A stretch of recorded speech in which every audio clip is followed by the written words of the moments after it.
Warning, unauthorized copying, hiring or public performance of this tape is illegal. Does that cover what we're doing now? Are we breaking the law here? Shh. I mean, is this technically public? The 1998-99 season will go down as a roller coaster on classic Wolves' that social saw media. Colin Lee's investiture as the new Wolves manager, and a new pride in the team. The door's going. Hang on. Was someone knocking on Colin Lee's door then? Only to be denied by a few points. I genuinely thought that's what was happening. The new millennium promised. That's why he looks so dour. Wolves took strides to make a purposeful start. It's weird seeing that badge on the outside. Oh, here we go. Oh, look at some of these names.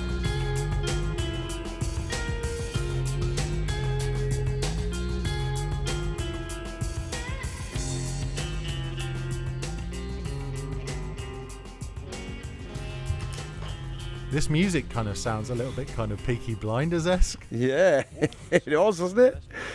With that cast list flashing up. Are we still recording? Yeah, Has Spiers had another delivery early doors? Yeah, 9 tennis balls have just been delivered. What? I don't know. Sorry, anyway, 99, eh? Those are the days. Couldn't they have just lobbed them through your window? What's going on here? What are we doing? New balls, please, Spiers. Hey. Literally. We just started the season. You didn't miss anything. They were just listing names with kind of a weird Peaky Blinders type music on in the background. Nice. Yeah, showing through our cast of characters. It's quite so 99-2000 then. What's going on here? We've got Colin Lee in charge. His first full season in charge, right? Yes, he came in season before Mark McGee was sacked, and then I think this summer was all about whether this man would be staying at the club or leaving. Because this is only his third season. Yeah, he'd done 2 full seasons. This is the start of the third, and I think he'd probably outgrown Wolves at this point, even though he doesn't look like he's grown up at all because he still looks like a child. But yeah, I think Villa and Coventry were the 2 main clubs in the end that were in for him, and it was I think it was a record fee for a teenager at the time in the country. But he'd yet to become addicted to being transferred. Yeah, yeah, exactly. It was right at the start of his transfer addiction. I mean, are you more annoyed that it was Coventry? And yeah, in a way, it was Villa and Coventry that were the 2. Yeah, totally. When he went to Inter Milan, like a couple of years later, it felt appropriate. But to lose the best kid that's ever, one of the best teenagers ever to wear a Wolves shirt, to go to Coventry. I mean, no offence, Coventry. Well, no, Coventry. You didn't deserve him. I'm sorry. Yeah, there you go. So let's say it like it is. Let's say it like it is. Just appreciating the monobrow on Darren Paisley here. Yeah, and a lovely salt and pepper. Look at that, the grey coming through on the side of his head. I mean, again, no offence, but yeah, Darren Paisley was like the main signing that summer, I think. That was the big name signing, wasn't it? I think, yeah. Sir Jack. Well, there's someone who comes in for money that they use part of the. Yes, the key money gets spent. We'll get to when he arrives. But yeah, the taps had been turned off by Sir Jack at this point. So Colin Lee, I mean, as good as a kind of a manager he wasn't like the big kind of the big name choices that they'd gone for earlier with like Graham Taylor, Mark McGee, etc. So yeah, the club was sort of stagnating a little bit. I think it's probably fair to say. On the Robbie Keane thing, just going back to that because I got distracted by Darren Paisley's eyebrows. It is that thing of if it was like a Spurs or a Liverpool or just a big team in the top division, it feels like it's more acceptable. The fact that it's not just that it's a local rival, but it was a Coventry. I don't know. At the time, I just remember feeling like, was that why did they sell to them, and why did he want to go there? I mean, cards on the table. I don't mind telling you that we were in Atlantis one night, and the Wolves team were in there, and I went over to Robbie Keane. I'd bought him a drink. It was like the £1 a drink offer that night to one of those horrible Alka Pops. He didn't really want it. A goal, by the way. It's a great goal. I mean, great player. The thing is, like, I know we've said this in previous reviews, but just, you know, one of those few times when a player came through and you just knew he was a different class.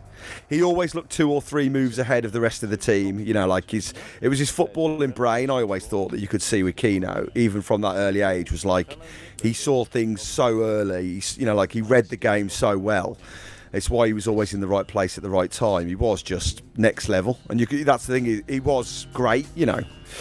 And yeah, I told him so in Atlantis that night. I gave him the drink, and I said, "Look, Robbie, you know, you are a different class, and I understand if you do need to go because, you know, you are worthy of playing in the Premier League." And obviously then next season he'd join Coventry. So I do feel like I might have been a bit responsible for it. I didn't say go to Coventry, but I did say you're Premier League class, and I understand it if you move on.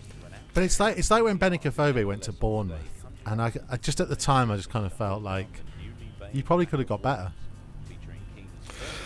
Yeah. Can I just finish by saying that night we also, our friend Jenny Doney, who was one of the more attractive girls in our year, we pointed out Carl Robinson to her and said, "Look, go and try and pull Carl Robinson," because we thought it'd be brilliant if one of our mates got off with a Wolves player.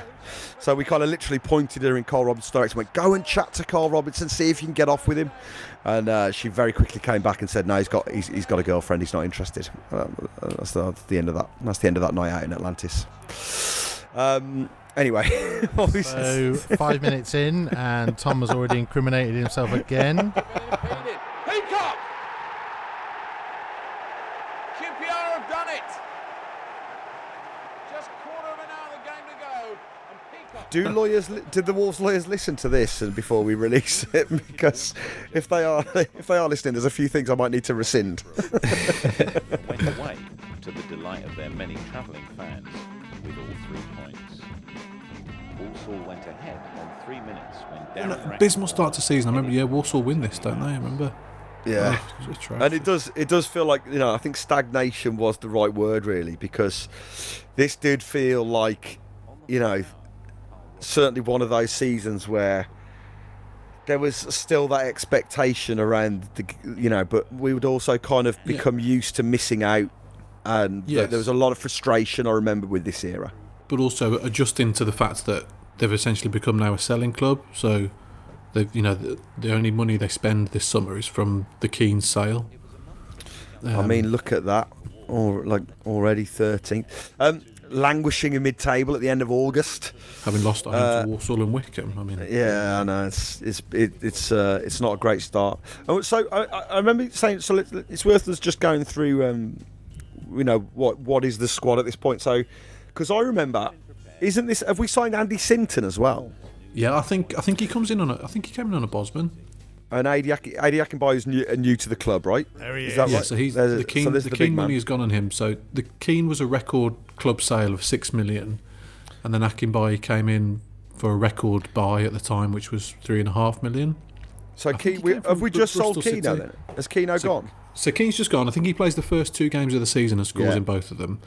And then Akinbaye, I think, was at Bristol City, and it was sort of like an Ebanks Blake situation where he was very prolific for a club at the same level or level below, and then comes in and just carries on scoring. Yeah, and I mean there was a lot of pressure on him because, you know, I know Bully, like obviously Bully, you know, his career was kind of, you know, he'd reached the end of his career quite naturally, but he retired last season. Keano's just been sold, and we buy Adi Akinbaye. I think Bully retired at the start of this season. I'm almost certain he was July '99. Yeah. So Bull and Keane have literally just gone within a few weeks of each other. So and that's pretty huge, isn't it? Really, like, it's massive. And so I do remember, like, when it was announced that we were signing Adi Akinbaye, like, there's a lot of pressure on that guy now to deliver the goals. Even more pressure than there was on Darren Baisley at right back. A lot of pressure on that man's eyebrows. He carried a lot of the pressure on his brows. You know who also left that summer? Ooh, player that I think both of you will absolutely have loved. Who's that? Colin Larkin. His contract came to an end. Oh, Dean Richards. Yeah, of course. Wow. Yeah, went to Southampton, didn't he? Yeah. I think, obviously Buddy's always there, but I think Dino is there as in a very close second as my favourite ever player to watch in a Wolves shirt. Just love that man. Great player. Conversely, Darren Ferguson and Mark Atkins also left. Oh, what a summer! Darren Ferguson. Fernando Gomez. Oh, all the big guns departed. Don't go, Fernando. Which we are determined to do 98-99 at some point, just to get his goals in.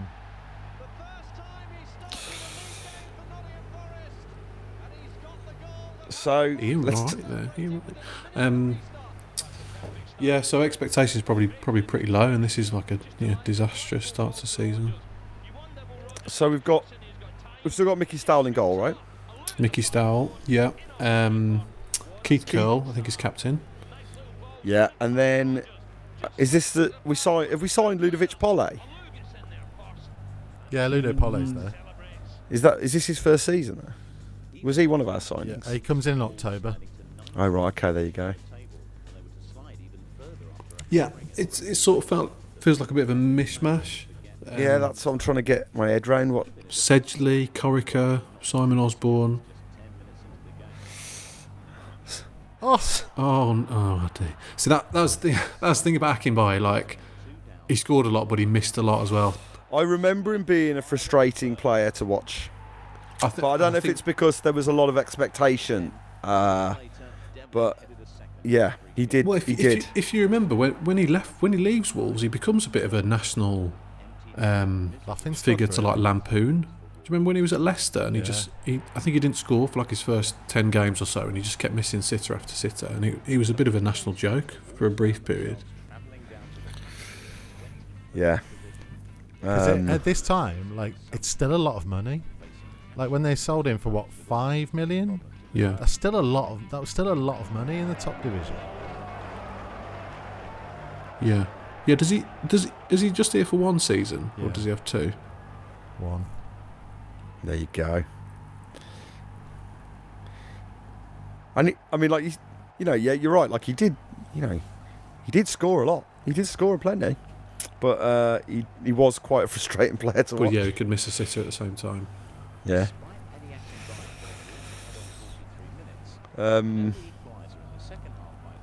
So who else at the back? Keith. Muscat. Kevin Muscat's our. Muscat.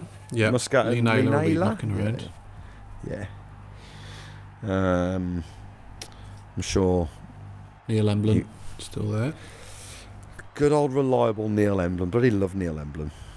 Because this is the first year of squad numbers, by the way. Is it? Yeah. And names on shirts, I think.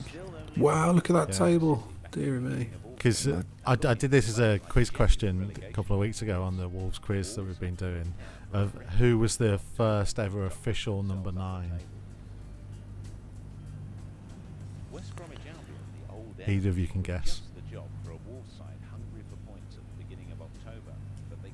The first official Wolves number 9? Yeah.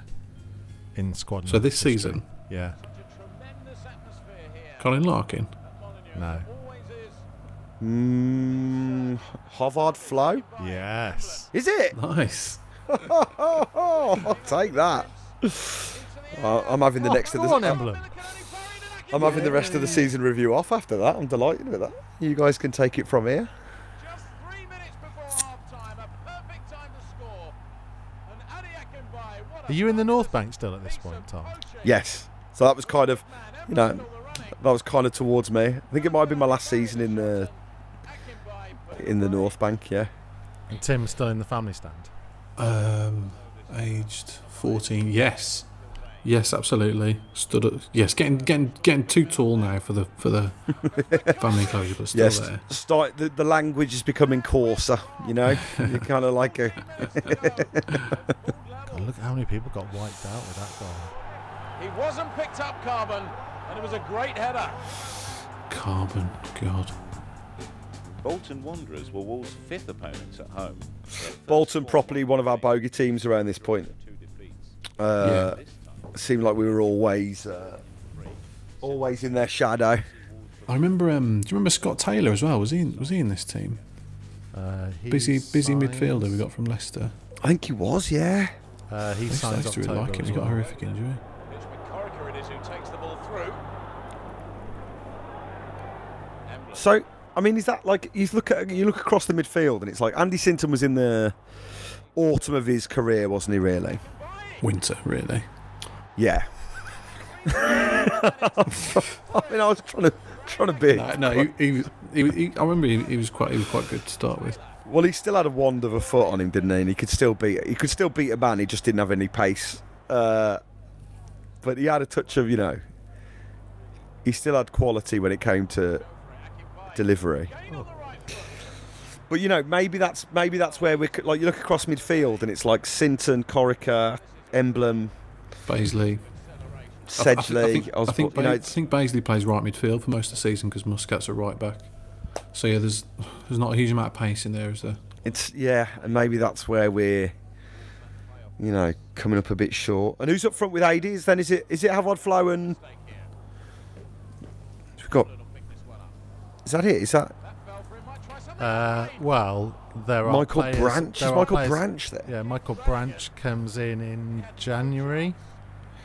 So he's not there yet. Georgian Dar arrives in October. Right, yeah. So that's him rectifying the pace issue then, isn't it? Bringing Georgie in and Branch. Yeah. Colin Larkin only plays one At the game. end of the season. To be fair, Georgian Dar only plays 4, so he must have got. Yeah, he gets his leg broken in the Black Country Derby, doesn't he? Yeah, horrible. Adam Proudlock has a squad number but doesn't play. We're very much at the start of the Proudlock era. Wolves went across to Yorkshire to face a Barnsley side that glorious had started well, but there were no matches. I went to Barnsley once and we spent... Someone had brought along about 6 loaves of Hovis. Yeah, I was just going to say. Just started lobbing loaves of Hovis around the terraces. I thought it was the funniest thing I'd ever seen in my life. And someone starts going da da da. That's it, every time. Yeah. On the loop. Just lobbing loaves of Hovis everywhere. God, I thought it was so funny. How do they get them in the ground? I think you were allowed to take in. You're allowed bread, aren't you? I don't think bread is on the banned list of items. I don't know. You could smuggle a firework in a loaf of bread, couldn't you, if you were being? Yeah, true. Yeah, yeah. I guess Maybe it was a different time back then, wasn't it? You could take bread into grounds. You could take what you wanted in. But Higdon might get a chance. And there's 8 minutes to go and Barnsley are back in this game. A terrible start to the season. We should talk about the strip, of course.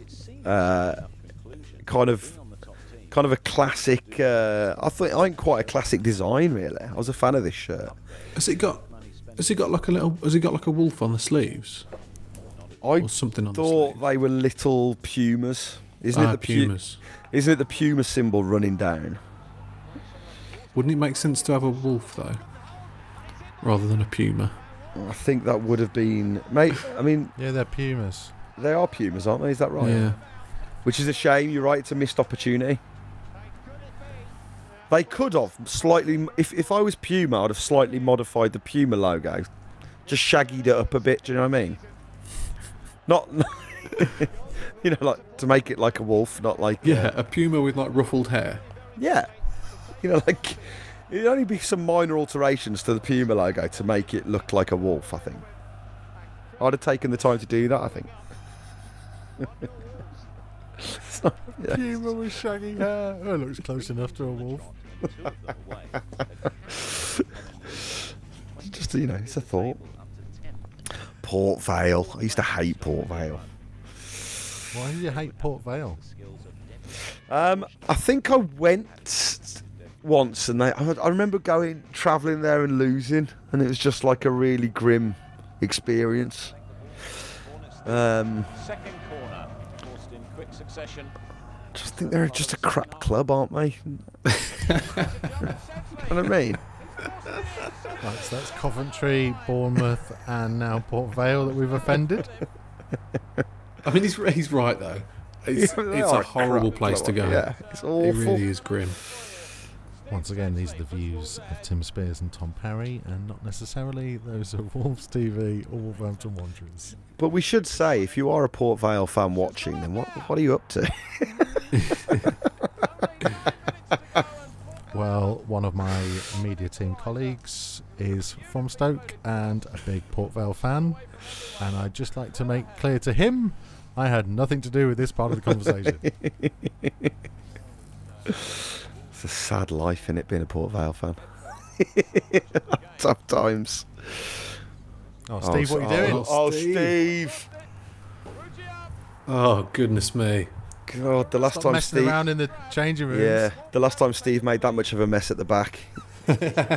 he was in the communal bath.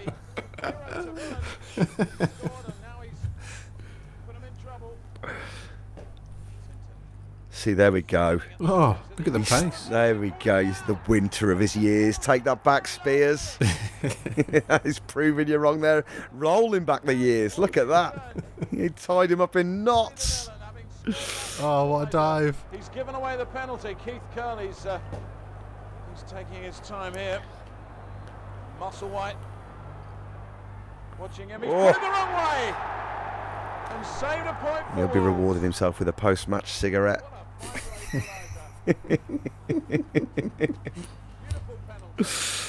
God, salvaging a draw against Port Vale.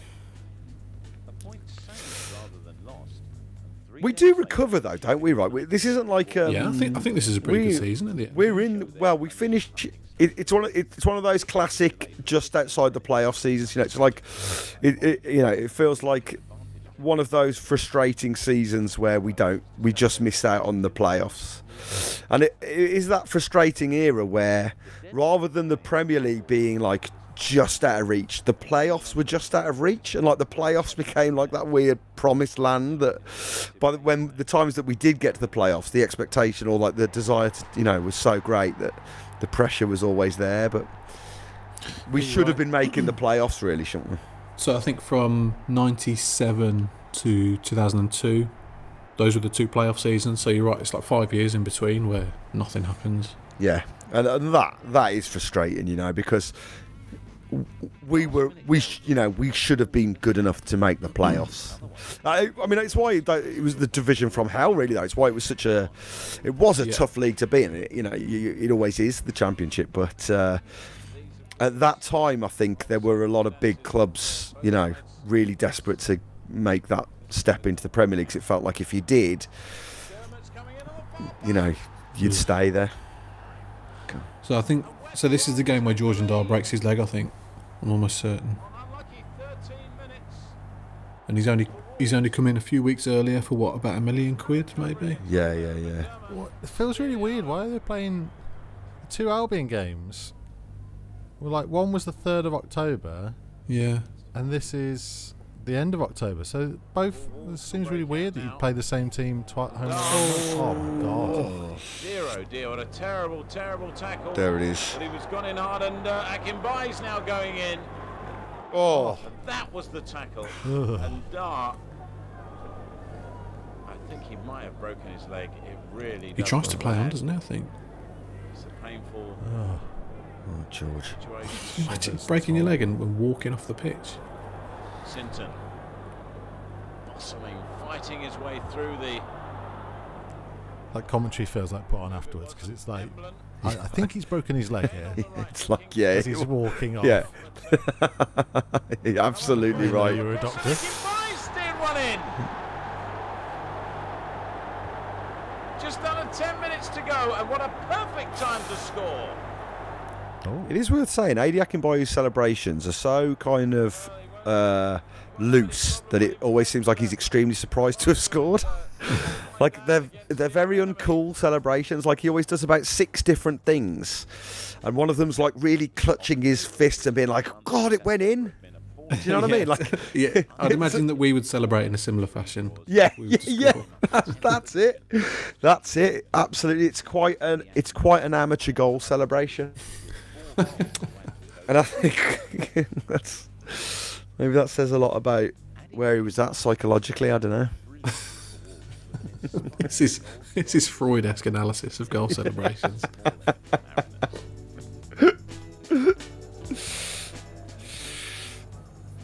Zemlin who got the tackle in.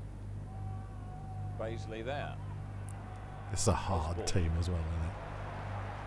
Seeing Emblem and Muscat absolutely snapping into people. Yeah, absolutely. Hitting in a long cross. Comes through to And Akinbaye. having to mark Adi Akinbaye as well must have been a nightmare as well. Like, look at those legs, absolute tree trunks. See, there you go. There was a run. There was like a arm gun. Yeah, Then like, a finger point to the sky. Yeah, I think he's still working things out for his celebration. It's kind of 3 or 4. It's always too busy. Thinks it's a good looking cross from Butterfield. Groves! Oh dear. Ball Groves. Butterfield got the cross in, hit the crossbar, in fact. And Groves, well, should have hit the target. I'm trying to think, is this like one of the, with the strip as well? Was it like I know. I was going to think about that logo. Like it was quite a new logo as well, wasn't it? We'd kind of reassessed the design of the logo. Yeah, so it's it's like a wolf head with another perimeter around it, and then WWFC at the bottom. Yeah, we kind of reshaped it. I don't know if that had been quite. But Tim, you missed it because you were answering the door to get your tennis ball delivery. That there was like still the really weird. I don't know why they tried to zoom in on that. That's terrible. Kicked in the head. They've got like there was a weird badge still on the outside of the Billy Wright stand. Like wasn't the coat of A lot of arms. options here. A lovely header from Akinbaye. It's his second. And that should make it Is that one where it's like a black wolf head on like a gold Like a background? shield. Oh yeah. I know what you mean. So, Wolves go in search of the third. Taylor. Akinbaye comes in Oh, he's again. on fire. And it's his third. And it's Wolves' third. The hat-trick man scores his 8th of the season. And he'll take the ball home tonight. That's it. I mean, like a decent start for him, really. I don't remember it that way, but he has had a decent start. Yeah, he's firing us up the table. Yeah, absolutely. Spun out a gritty display and stunned the home crowd by taking the lead on 28 minutes when Onyura was fouled. Wolves, however, clawed their way back level 20 minutes from time. Are we not getting highlights of this one? Are they just going to tell us the story of the game? From where the sides get forced into these pressurised positions, this is what happens. Onyura, and he's gone over, and it's a penalty. Muscat it was who upended him, and it did look suspiciously like a penalty. It did look like a penalty, didn't it? There's nothing suspicious about that.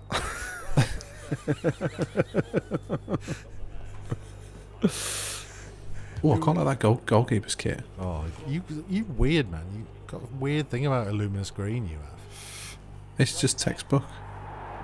Swindon ahead. Illuminous anything just shouldn't be around. I don't like it. Apart from on marker, highlighted marker pens. I think Mikey Style just makes it look good. He's a very, very good-looking man, Mikey Style, isn't he? Okay, nothing for that. Cheers, lads. We're all modern men. Surely you can compliment a man on his looks without meeting a deafening silence. It's no Rob Edwards. for me. Havard Flo. Here we go. Wolves number 9. Havard Flo. Where did he come from, Mikey? Was it Werder Bremen? Where did he come from? Where did he go? Where did he come from? Havard Flo. Hey. Yeah, it was Werder Bremen. Oh, hang on, I've got to check that. Oh, I can't check it properly. According to Wikipedia, he'd scored 5 goals in 55 games for Werder Bremen. And Wolves thought, yeah, he'll do. He seems like a prolific striker. So we must have spent all the Keane money by now then, right? Because it bought Akinbaye for, what, 3.5? Yeah, then Georgian Dart for $1 million or so. Then he breaks his leg. Then the sign Mollet for 350,000. Michael Oakes for $500,000. Michael and then in Oakes. January, $500,000 on Michael Branch. God. Oh, God. Always the worst when we have someone else's club commentary on the season review. I do think though, like, imagine if Wolves have had to send footage to other clubs for their DVDs, and they're getting me and Tomo on there.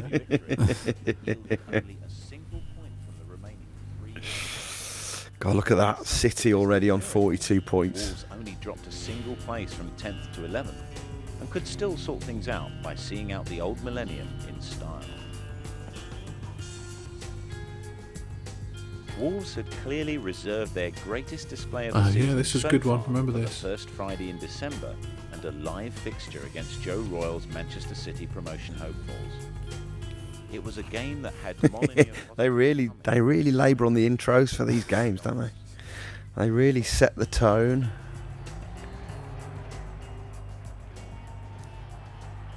Turn from Osborne. Sinton. Onto that right foot. Look at that absolute wand. A loose header there. And Akinbaye will put it in. Scores goals galore. 6 minutes gone. And it was Emblen's loot header. Oh, there, was that young Tom Parry? I'd love that. Pegging it down from the top. To score his first goal of December, it was Emblen's header. Weaver was unlucky, and even more unlucky to find Akinbaye there to put Wolves ahead. Just saluting Parry in the top corner. Yeah, there you go. Little nod up to the top. Me and Fatback.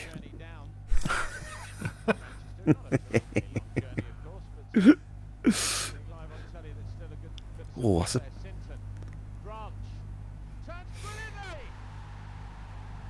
So is that Branch's first goal? Yeah, I was going to say. We signed him from Everton. Yeah. If I remembered that rightly. 19 minutes gone. Look at the turn. Weaver had no chance. I'd forgotten about Michael Branch. Kennedy now. He came in on loan originally. Not a good header from Vikings, but it Yeah. could do the trick. I'd completely forgotten about him as a player. Very messy. Cross in. It's in.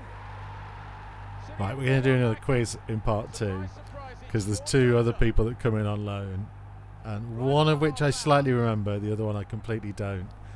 And we're going to see if Tom Parry can maintain his. Yeah, okay.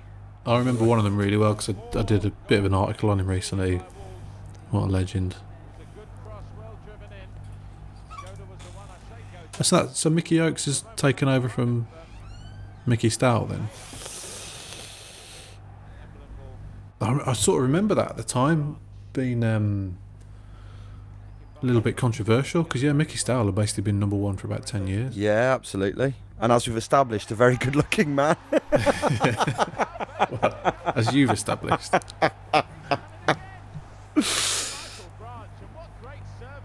Very good goalkeeper, Mike Stowell. He was superb. Very reliable.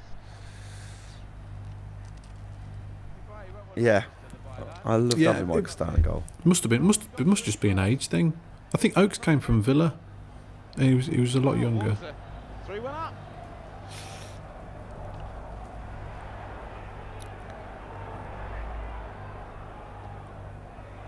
It's a marvellous That's a ball. great ball. Paisley can turn it in here. He can, and it's a goal. Brilliant. Kevin Muscat had made the run. The last person you expected to see, arriving perfectly on cue.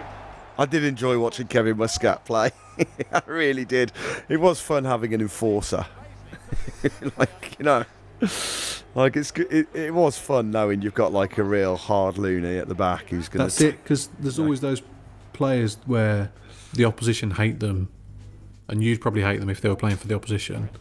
But we haven't really had many of those players over the years.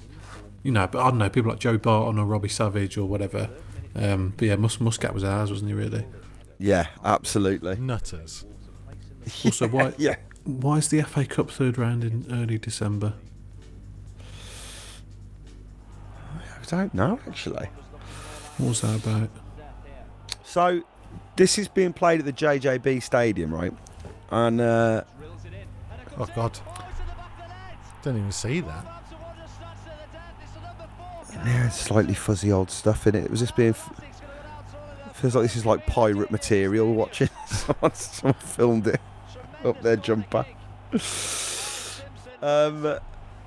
My brother and I would walk up from the after the game's finished at the Molyneux. My dad would pick us up from the JJB car park. You know, like up on the ring road. Yeah. Where it used to be. That's where the JJB was. So we used to finish from the North Bank and walk up to JJB. So me and my brother during our games. Oh, look at this! Look at that! This is home camera work. Look at that pitch. Oh, I mean, they could have just left it out. You think the trouble they went to get that footage? Just leave it out. No one's going to be writing in going, where was that Crewe Alexandra goal? we really wanted to see the 1-0 defeat to Crewe. Yeah, my dad used to pick us up from the JJB car park, so we used to chant at the away fans, will you come to JJB? And we'll see you at JJB. And we had our own little crew called the JJB Army. we were like it's only just come off. We were like, one day we'll be like the Subway Army with the JJB Army, and we chat, will you come to JJB? Will you come to JJB? What's your motto? To wear cheap trainers? Yeah. No club colours. JJB garments only. And then we'd wait at the JJB car park singing it until our dad had come and pick us up. It's incredible. Yeah, so there you go. The legendary JJB Army. I feel like when you told the story of being in the sea in Ibiza, I didn't feel bad about you. I feel like, and now I feel weird that story. That's the one. That's the one. That's taking you down in my estimations. I mean, believe me, we never ever wanted anyone to actually turn up and meet us at JJB. That would have been the worst thing in the world. Oh, Baisley. A lovely cross. Deserved better, Baisley. He had the attentions of Martin Granger, but he managed to turn that cross in and be the corner coming in. It was a lovely. So how old were you in the JJB Army? Oh, we were, you know, we were like, it was, you know, between Ludo Pollé gets his first goal. Was Ludo Pollé, did he win Player of the Season this season? If I remember that rightly. I think he might have done. You know, he was a proper cult hero for a little while. I was going to say, I remember him being. I mean, this will have helped. Help him beat the Blues. You know, it was when we were teenagers. I don't want to condone, you know, hooliganism. It was never real. Especially not on that scale. Yeah. Me and my brother, the JJB car park.